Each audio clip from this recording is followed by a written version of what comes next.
Hello, everybody, and welcome to another episode of the Live, Laugh, and Eat show. Now, our special guest today is Victoria Kleinsman. Now, Victoria is a certified transformational coach. She specializes in disorder eating, body image, and self-love. She has lived with eating disorders and body hate for over 20 years. She was diagnosed with anorexia nervosa in her early teens and in binge eating disorder in her early 20s. Now, through her own personal experiences, education, certification, and thousands of hours spent on personal development in these areas, she holds the skills, the knowledge, and empathy to guide and support you to food freedom while building a loving relationship with yourself and your body. She also offers a free 45-minute coaching call that will leave you motivated and inspired to start your transformation to food and body freedom, whether that's with her as your coach or not. And she's also a regular contributor for the Live, Laugh, and Eat magazine. Welcome, Victoria. Thank you so much for the lovely introduction. Thank you. I'm so excited to be here. Thank you for having me. Tell listeners a little bit about yourself, your story, because we all have a story, and how did you get started in your career? Yes, so I'm going to joke and say, how long have you got? So I'll start from the beginning, which is a very good place to start. If you've got Sound of Music in your head, then I'm not going to sing, but if that's what I'm thinking when I say that. So I became a coach because I want to help women feel like I feel now, and I'll explain where I've come from. So how I feel now is full food and body freedom, like overflowing with love for myself, so that I'm able to give even more love to other people, animals, the planet, everything. And I just feel so joyous and blessed every day. I want women to have this. So I came from the complete opposite of that. So when I was 9 years old, I went on my first diet with my mother, and she didn't know how harming that would be. She was just doing what she'd been taught her whole life, and that was yo-yo diet. So diet, lose weight, put weight on. We all know that. If people are watching this, listen to this, I'm guessing they know what it feels like to be in that cycle. So I started dieting when I was 9, and then I took it too far, and I was diagnosed with anorexia from the age of 13. My mum caught it early because we were very close, and I went to psychiatrists, therapists, and they were trying to find the reason, like why this happened. And to this day, I don't think I can put a finger exactly on why it happened, but my intuition tells me that it was a mixture of school, the media, society praising slim bodies, which has a massive impact on each and every one of us, whether we develop an eating disorder or not. Also, my mum and dad had broke up at the same sort of time. My grandma had died, and my body was going through changes. I was growing into a woman. I just started my period. My boobs were growing. And I was like, oh my gosh, I can't deal with all this stuff. So let's control. It's a control thing. So when people say to you, it's never about the food, it's really not. It goes deeper than that. So I was grasping at control, and also the skinnier I got, the more praise I got. So my little mind was like, oh, I'm loved more if I'm smaller. I fit in more if I'm smaller. So then I took it too far and then developed full-blown anorexia. So that was a difficult time for me and my family, as you can imagine.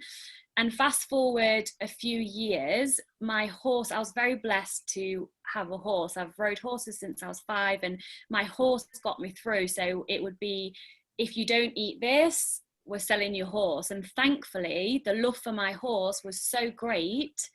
It took me like 4 hours to eat one meal, and everyone would have to sit at the table until I'd finished it. I would sit scratching my face. I didn't want to eat, all of that stuff. So I did get better. And when I say better, my body had more fat on, so I wasn't going to die basically. So I was still very skinny, but I was a healthy weight for my size. Although BMI, just to go off on a tangent, my client came up with a brilliant analogy for BMI the other day. Are we allowed to swear in this podcast? Yeah, okay. Yes.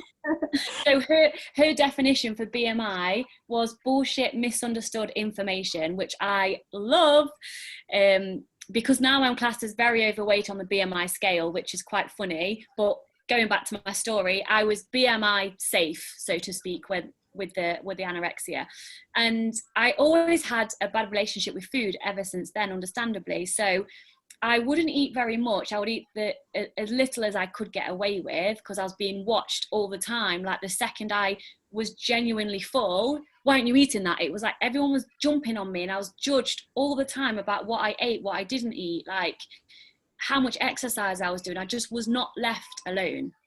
So after the anorexia, I ended up in an abusive relationship. I met this guy when I was 19, a lot older than me, and I was obviously still looking for external validation to feel loved. I didn't realize that at the time. My psychotherapist recently said to me, well, a few months ago, said, well, the reason that you had lack of self-worth and self-love wasn't because you'd been in this abusive relationship. It was actually before that, because you decided that that was acceptable. And I was like, yeah, it was way back when. Like, it starts, we don't realize. So I was in an abusive relationship for 6 years, didn't go to my sister's wedding, didn't see my mum, didn't see my friends. It all happens very gradual though, so it wasn't overnight. It was a gradual thing. I felt sorry for him, I loved him, I just wanted to be loved and give love, like all of us humans do. So during that time, I turned to food as my savior. So because I'd starved myself for so many years, I just like flipped that switch of, well, my life's crap anyway, so why not just allow myself to eat everything I've wanted to eat since I was like 9 years old. And then I developed a really severe case of binge eating disorder, where, I mean, when I define the word binge eating, and I'm sure we'll talk about this in a moment, binge eating isn't an amount of food per se, it's the feeling of out of controlness when you eat, and it's the way you feel after you've eaten it. But talking in amounts, I would eat a huge amount of food every day, and food was like my one thing that was like an escape. So I wasn't only binge eating, I was also emotional eating, which again, I'll go for the differences in a moment. They're actually two very different things, but I was doing both. I was like I say, in that abusive relationship. I was just so low.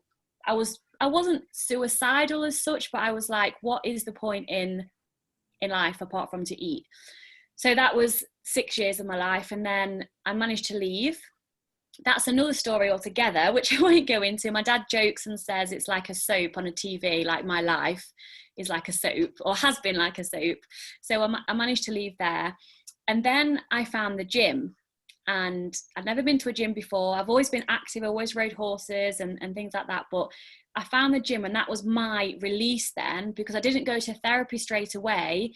All the times, like, he used my little dog against me, hung her out the window to try and get me to react. Every time he hit me, I was just fighting and letting all this stuff out. So I would train like an absolute machine. And I got the nickname of the machine, which my ego absolutely loved that, because again, I'm getting external validation again from people.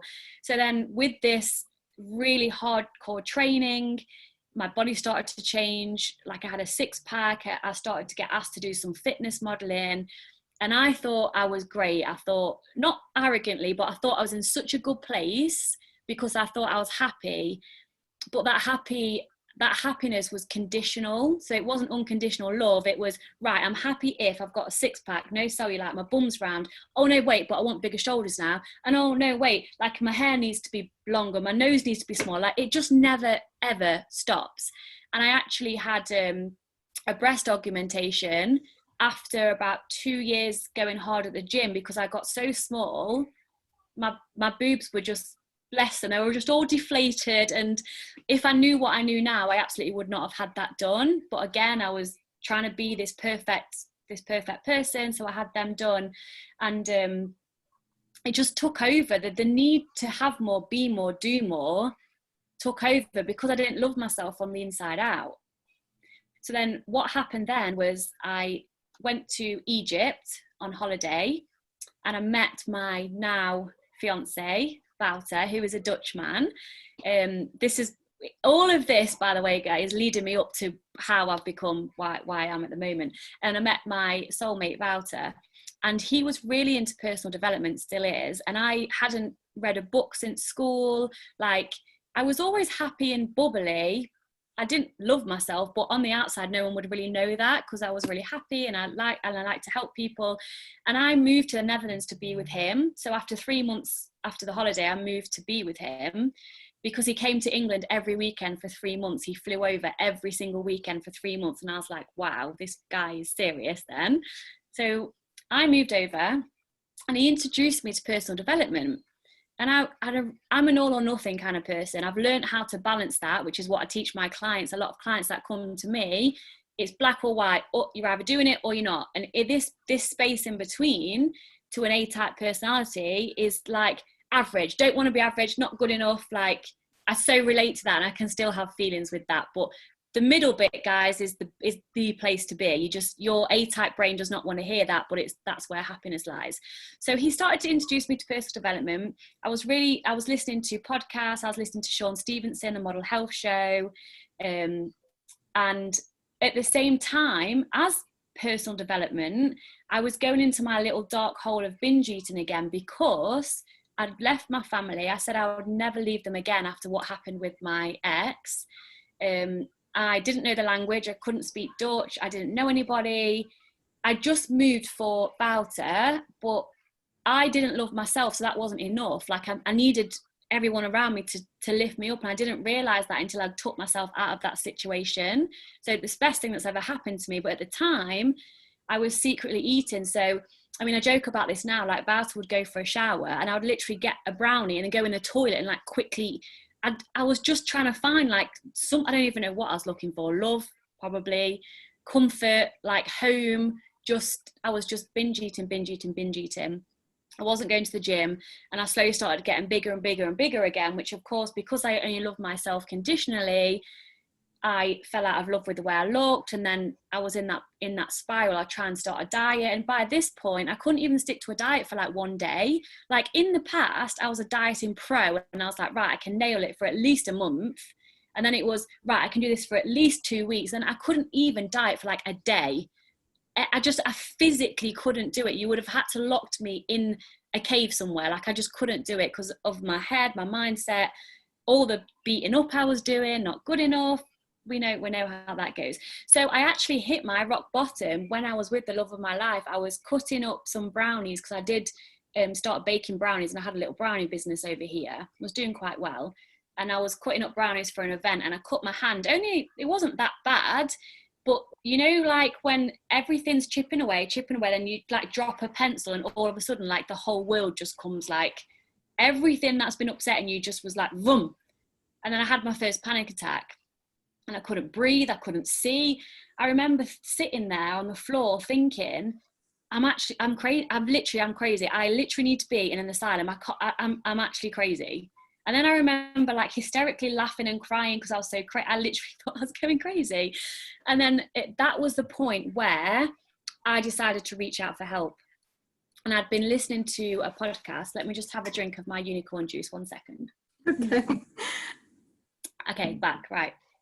I was listening to a podcast and a lady called Martina Robinson. She was a spiritual life coach, and I didn't even know what spirituality meant at this point, but something about her just really intrigued me. And I was listening to this podcast up to my breakdown, and she just popped into my head when I just sat there on the floor and was like, I can't do this anymore. I was fighting against myself without realizing, since I was probably 12 years old, really. I was fighting. And because I'm a fighter, and because I'm a high achiever, and because I'm strong, I was fight. But actually, I like to ask my clients to imagine a tug of war rope, and both, like me, I was at both ends of the tug of war, and I was pulling against myself. And the same with body image and self-love, like put the rope down, go up to that other person that's the same person as you, and give them a hug and be like, okay, let's build a relationship together. Let's do this thing together. Let's do this thing called life together.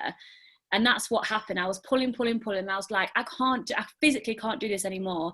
So I reached out to Martina, hired her as a coach, had no money. I literally put it on my credit card that was almost maxed out. I was like, I don't care, I just can't do this anymore.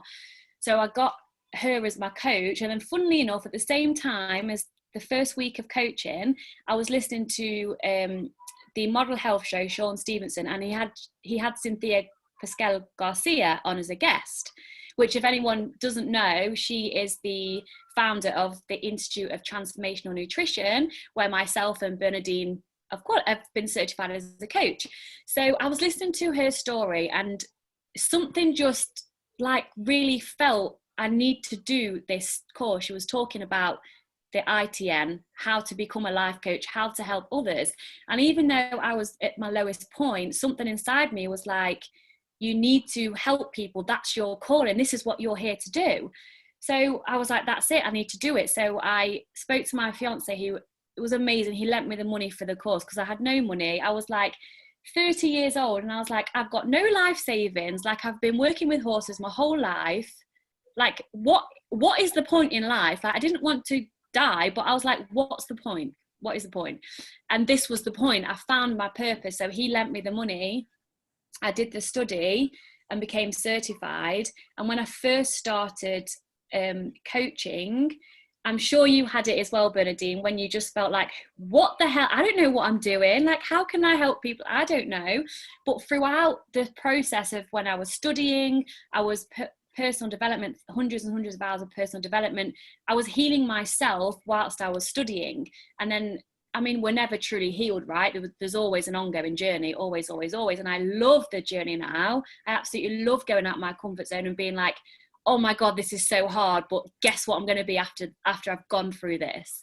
And I can teach my clients too. Like, I've been through so much stuff, as everybody has, but I know when a client says, Vic, I've binged and I feel like this, I'm like, oh my God, I so know how you feel. And it feels like the world's going to end, right? It feels like this, it feels like that, but you can absolutely overcome that. And if someone had told me 2 years ago that I would be standing here talking to you today, sharing my story of how genuinely happy I feel, like not lying happy, not, yeah, I'm fine, you, like genuinely happy, I would really struggle to believe it, because I would be like, well, how? Because actually you can't really see my figure, but I'm probably the biggest I've ever been, or around the same, I don't weigh myself, so I don't know, but around the same size at my biggest. And I'm the happiest I've ever been. And I love my body for what it does for me. And sometimes I look in the mirror and I'm like, yeah, I look really fit. I'm awesome. And sometimes I'm like, oh, that is such a yucky body image day. But I have all the tools. I go to my little self-love toolbox and my body image toolbox, and I'm like, right, I'm going to do the work, because it takes the inner work to get to this point. And so here I am today, sharing my message. I did go from being a health coach per se to nutrition and the science of nutrition and all of that, but my own personal journey has actually led me indirectly down the path to teach. It's funny how my ideal client is me like 4 years ago, and I'm just so blessed to be able to show women how to be happy and how to love themselves, which is the most simplest thing to do, but it's the hardest thing to do. I'm going to stop talking now because I've talked for however long. I love your story, and I can see and hear the passion in what you're doing. And I always believe that when you go through your own health journey, doesn't matter where you are, not even weight loss or anything, but just going through your own health issues, and then come out stronger and helping other people.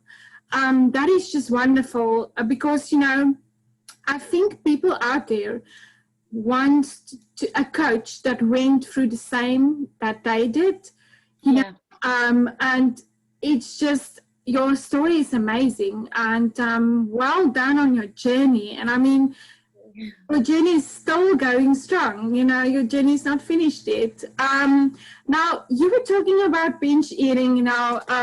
Binge eating, can you tell our listeners out there, what signs can somebody look at, to see if they binge eating? I know you mentioned a little bit about it while you were telling a story, but what signs, can people look at when they are suffering from binge eating? And then also, what is the difference between binge eating and emotional eating? Can you tell us a little bit about that? Yes, absolutely. So binge eating then, if you're wondering whether yourself or someone who you love or someone you know has binge eating disorder, it relates to eating a lot of food, whatever that means to you. Again, one chocolate bar could be a lot for some person, whereas for me it was more like 10. But it's not, it doesn't matter the amount. It's number one is eating a lot of food in a very short amount of time till you're very full. So your body's saying, stop, I'm full, and you're not even listening to your body. You're just so full. That's number one. Number two is how you feel straight after that. So if you've just, even during your binge, it can feel like a relief. It's almost like a drug. Like, I mean, I've never taken drugs, but I've done a lot of research around addictions and all sorts of things to do with food. And it can almost feel like the second you've started your binge, whether it's a planned binge. I used to plan binges. I used to be like, right, well, I'm not going to eat all day and then go to the shop and spend £20 on literally ice cream and chocolate, and then hoard it and hide it. Hiding food is a big one. If you're ashamed of what you're going to eat or what you've eaten, that's a big telltale sign. If you're ashamed, so if I used to hide wrappers, hide food, say like I'd eaten less than I had. Like so number one is eating a lot of food in a short space of time till you're very full. Number two is being shameful around what you've eaten or what you're going to eat. Number three, having that feeling of relief when you first start eating, but then during and after you feel like the worst person in the world. You feel shameful, guilty, bad, worthless, like, why have I done this again? It's how you feel during and after. And then a common link, it doesn't have to be, but a common link with binge eating is then planning a diet the next day. So whilst you're having this amount of food, you're thinking it's like, quote, okay, because tomorrow I'm gonna not eat X, Y, and Z, or I'm gonna exercise this, and you're planning like a diet in your head. And the diet binge cycle is so common because, check out my website, there's a lot of detail to go into on here, but the reason why people binge eat, it's not because you need more willpower. It's not. And you know, dieting, the diet culture makes us think that, because of course they profit off our needs to want to lose weight. It's not lack of willpower. It's actually, especially if you've dieted in your life previously, your body biologically, physiologically, that's a word I've made up, but I get this, you know what I'm trying to say. Every single thing in your body is driving you to eat, whether you want to or not, because your body, even if you think about a diet, if I start thinking now, well, I'm going to diet tomorrow, I guarantee I will eat shitloads tonight, because even on the oncoming fear of deprivation, psychologically, biologically, and physically, you are going to eat more food. Because your animal instincts take over. And I've got loads of links to scientific proof and everything to my website. So read that. If you feel like you're a failure and you need more willpower, and why can Susan next door just eat clean and she's fine and she goes to the gym? You aren't Susan, for a start, from next door. You've had your own story. Your body reacts differently. Like, because I was anorexic, if I even remotely think about restricting, my body's like, no, there's no way you're going to die again. So my body overreacts to restriction. So you are you as an individual, and that's so important. And I know a lot of people use the individual thing as marketing, but seriously, you are you, and only you know how your body reacts. So don't beat yourself up for having more willpower. So that, I would say, is the signs for binge eating.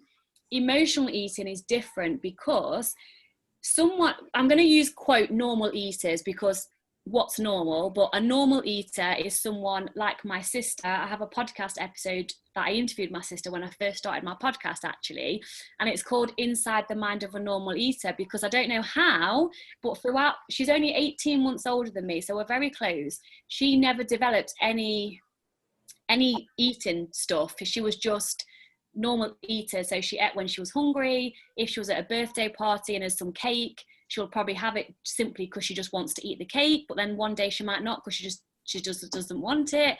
It's just, food is easy. This is what food freedom is. Normal eating, food is easy. You have the cake if you want the cake. If you don't, you don't. It's just effortless, intuitive, effortless. And the normal eater can eat emotionally. For example, my fiance, he's got no issues with eating ever. And after like a hard day, I don't say bad day because I don't believe we have bad days. We have lower vibration days, but if we didn't have lower vibration days, how do you know when you feel like amazing all the time, right? So there's the contrast. But sometimes he will say, do you know what? I'm just going to get a pizza tonight and an alcohol-free beer. And that's his thing. So that actually is emotional eating because he's using that food as like a pleasurable comfort. But then he won't binge eat after because he's not got a food issue. So he'll just be like, I just feel like a pizza because I've had a hard day. I'm taking care of myself, because emotional eating is actually a form of self-care. So let's not forget that. But what happens is a lot of emotional eaters are linked to binge eating. So you start eating emotionally and it turns into binge eating. So it gets merged together. So emotional eating is generally going to a birthday party. You're not even hungry because you've had your dinner and you want the piece of cake because you just want to taste the nice, delicious cake. That's actually emotional eating because you're not physically hungry, and that's okay. Everything's okay. It's when we start, oh, I was really bad because I had a piece of birthday cake. So you're a bad person because you ate some sugar and carbs. How does that make you bad? And again, it goes so deep from your parents, the media, diet culture. It's so ingrained. And I like to tell my clients that they come to me like I say a pink sparkly onion, because the word onion is just not pretty enough.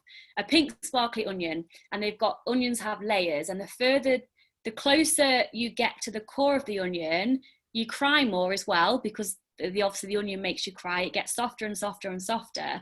So when you start peeling the dieting layer off, well, why do you need to diet? I don't like my body, right? So then let's have a look at underneath that body image layer. Why don't you feel good enough the way you are? What does being fat mean to you? What does there's so many layers that we can explore together. So when clients work with me, I help them deal with the surface stuff, the food stuff, like I want to stop binge eating, I'm going crazy. Okay, let's give you solutions still with that now, but you will never be free unless you deal with all the stuff underneath. Because I mean, I know you're an expert in body image, aren't you? Yes.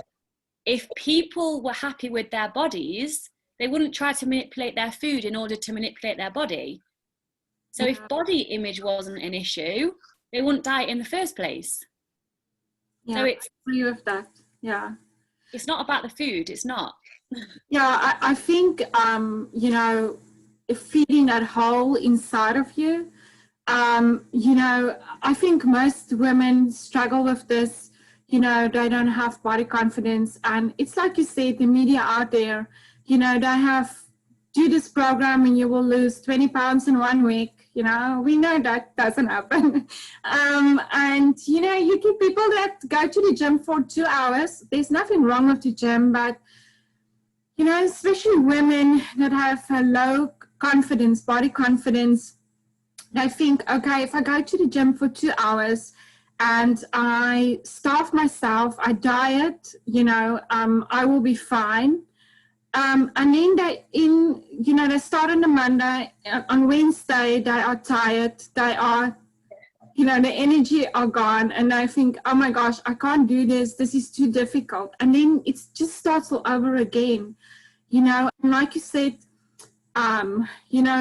healing that inner self. And I think if we heal that inner self, we will heal ourselves overall. And I mean, you have experience with that, you walk that journey, and I walk that journey as well. Tell me a little bit about food freedom as well. How do you, I teach my clients that, if don't restrict that piece of cake that you look at and say, I can't have that piece of cake.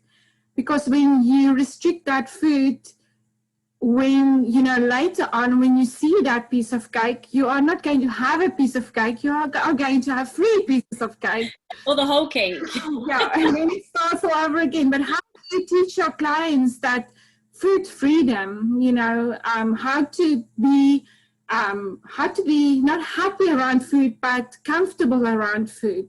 Don't see food as a negative thing, see it as a positive thing.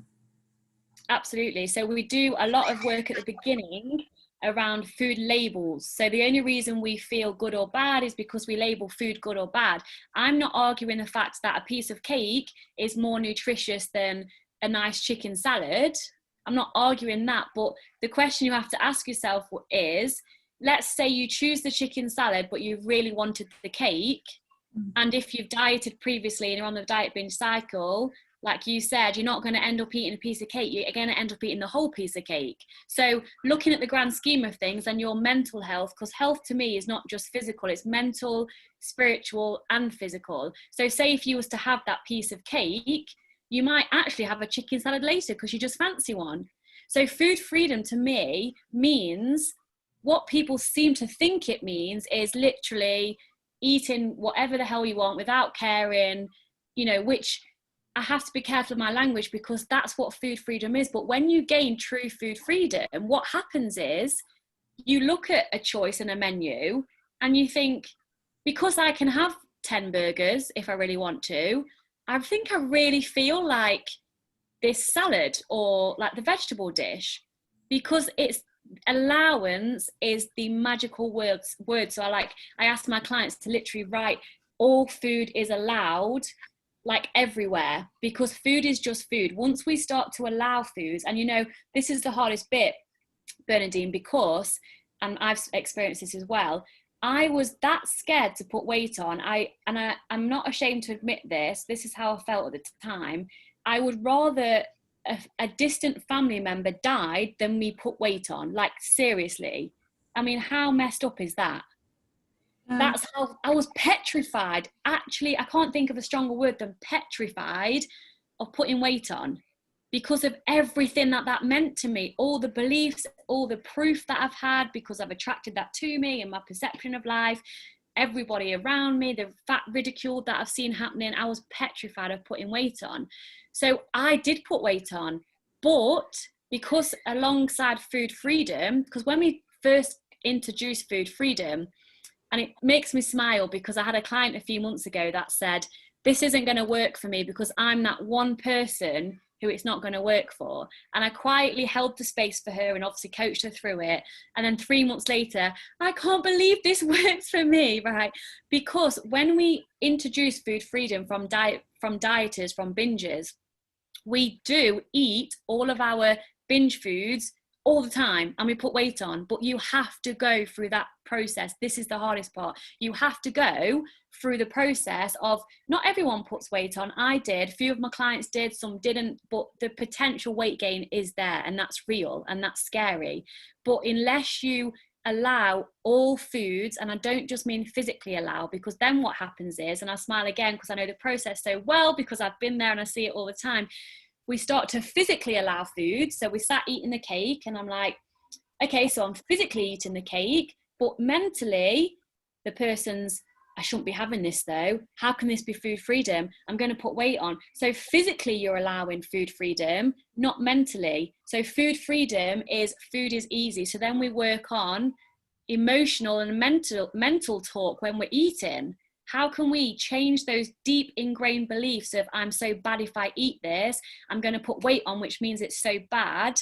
This is the all the inner work, which alongside this part, we do so much body image work because it all stems from that.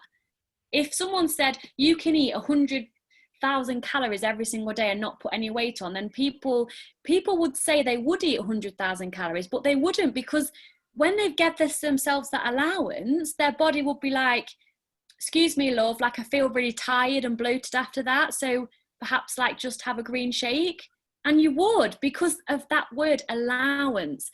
Our bodies want to be healthy naturally. Our brains are negativity biased. So our brains are always looking for something to be wrong to keep us alive. When we were being cavemen, we had to be looking for something to be wrong to keep us alive. However, our bodies, they want to be healthy naturally. They want to be well. They want to be healthy in movement. So if we just take a minute and be like, drop that rope, that tug of war rope I was saying, drop that rope, give yourself a big cuddle and be like, do you know what? I'm going to start building a relationship up with myself. Who are you? What do you like? Like, how do you like to be spoken to? Let me get to know me.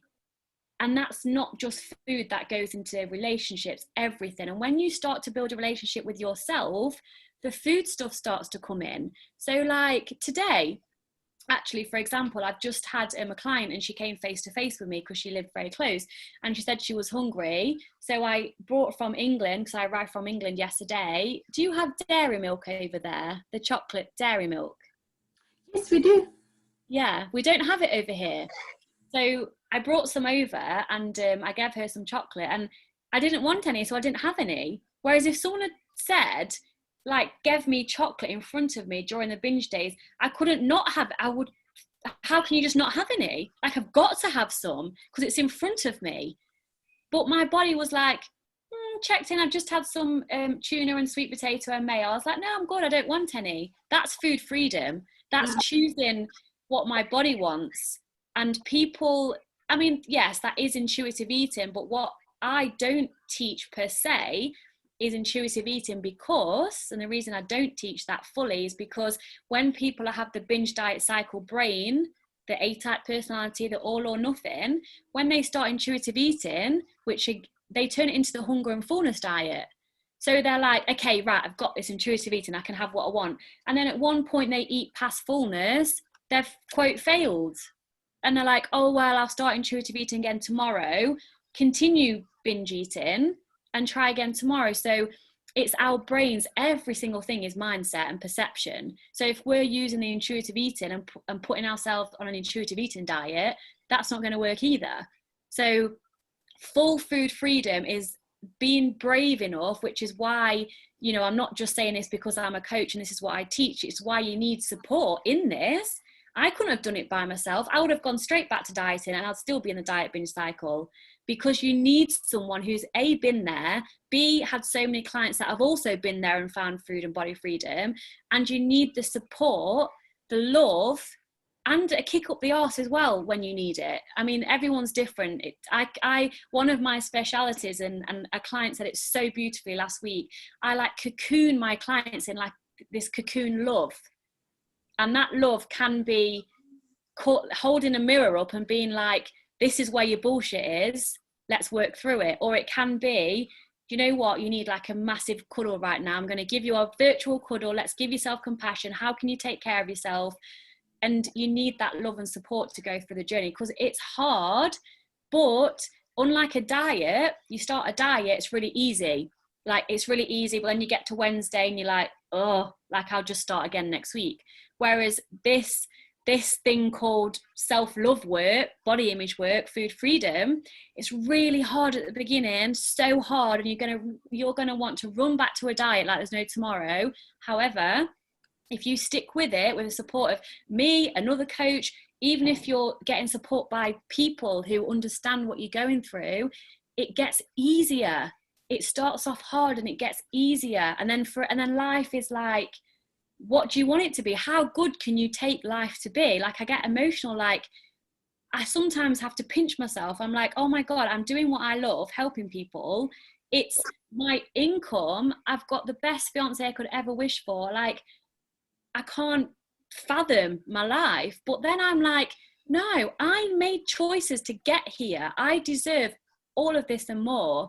And I say that from a place of self-love and in no way arrogance, because I have more love for myself I can give to others, and I'm so strong in myself I can hold that space for clients when they are feeling so low. I can give that energy to them that they need. So I just love what I do.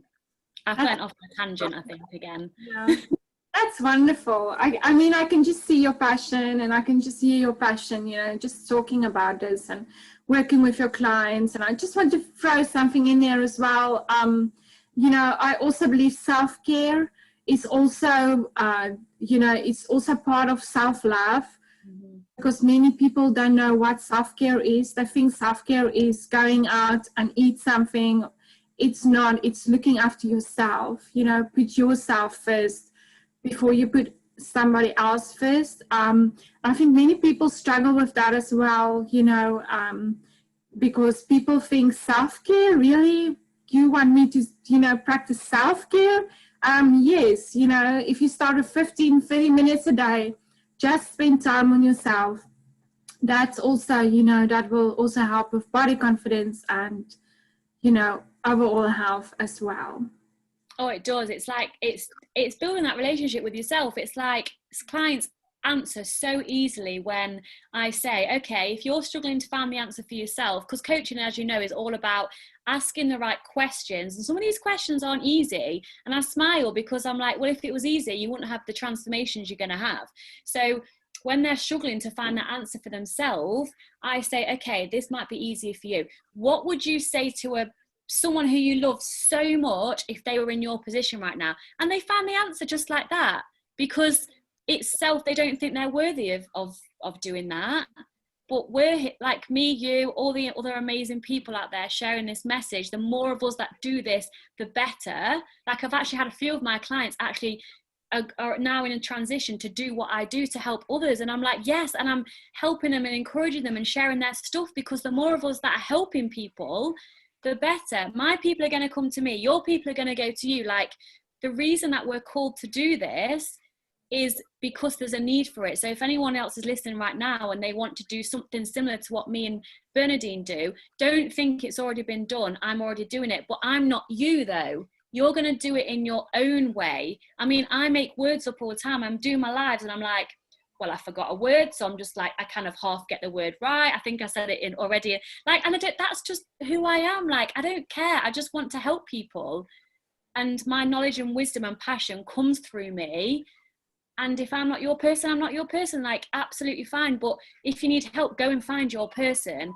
And when Bernadine talks about self-care, it's not selfish, no matter how many times we get told that. And you may get told that from your partner, your mom, like whoever. It's selfish for you to take this time. Absolutely no way, because I'm sure people have heard of the saying, you can't fill from an empty cup. Like, I always carry this around, my little my Fiance bought it for me, my little unicorn cup, which has always got water in. If this was empty and I was like, right, I need to give my kids some love, some whatever, and I'm pouring, where's the camera, and there's nothing coming out, I'm just going to feel like a desert. Like, but if I've got unicorn juice sparkling all up and overflowing over this cup, I'm like, there's plenty for everybody, but I'm also happy. Like I said to a friend the other day, can you imagine if the whole world loved themselves? Can you imagine? Can you imagine? That would be amazing. That would be wonderful. There'll be no war, there'll be no violence, like, because self-love is everything. I mean, even the body image, it comes from a lack of self-love at the core, because I look at my body sometimes and, like I said, I don't like what I see all the time. And I feel that pain of like, oh my God, that I really don't like the look of this. But then I'm like, but do you know what? I'm so worth loving myself in a body I don't like today. So it goes deeper to self-love, and self-care goes alongside self-love. Yeah, I love that. I love that. I wish we can talk more another hour, but we have to finish off now. Now my last question to all my, all my guests, I ask, what 3 tips will you give somebody who's struggling to live healthy? I love this question. So number 1, I would say, what does health mean to you? Because if we haven't got a vision of what health means to us, how are we ever going to get there? So when I say, what does health mean to you? It doesn't have to mean gym 5 days a week, only eat vegetables, but like, what does health mean to you? If you could have the ideal healthy lifestyle, what does that mean to you? So that's, first of all, get clear on what that means to you. Number 2, I would say, why is that important to you? So, I mean, the why for me and my business, I get out of bed every day and I'm like, right, I'm here to help people, to spread the love, to empower them to love themselves. That's my why. What's your why for the reasons you want to become healthy? Because your why is going to get you out of bed at 5 in the morning to get an early gym session in, if that's one of your health priorities. Motivation won't, because that's only here for so long. So your why do you want to maybe lose weight? Why do you want to feel healthy and vibrant? Why do you want to have more energy? Your why is going to get you through when it's hard. And number 3, I would say, connect to that future version of yourself. So spiritual people call it your higher self. I use that saying a lot. even if you're not spiritual, connect to that best version of you and ask yourself the question, what would she do? So if you're struggling, if you're on a bit of a self-sabotage, like, oh, well, it's easier just to sit down and do this and not get to the gym, what would she do? As in, what would the higher version of myself do? And then that saying, fake it till you make it, my fiance hates it. I love it, because if you fake it till you make it, and as in do the action, even if you're not feeling it, like get that bikini on, go outside and do the thing you're scared of, when nobody dies, you'll be like, oh, wasn't that bad. The more you do that exposure therapy, the more you put yourself out the comfort zone, the more you go to the gym when you didn't want to, because your higher self would do that, then you are that higher self. That's how you get to be your higher self. You don't just keep meditating and be like, my higher self, and then all of a sudden you're there. You have to do the shit in between to get there. So the question I ask myself is, what would my higher self do in this situation right now? And then the answer is clear to me, because I'm spiritual and I get given the answer. But even just on paper, intellectually, what would the higher version of myself do? And then go and do that. That's, yeah, 3 tips. And oh, can I do a tip 4? Can I do a PS tip 4? PS tip 4 is, don't forget to love yourself. And I don't care how corny that sounds, like that is your foundation of everything. PS, don't forget to love yourself. I love that. Love that. Thank you for being here today, and you are doing such amazing work out there, and it was an honor to have you on the show today. It was honored to be here, and my heart is so full right now, Bernadine. Thank you for what you do in the world. Thank you for putting yourself out there and spreading this message, and I just love and appreciate you so much. So thank you. Thank you.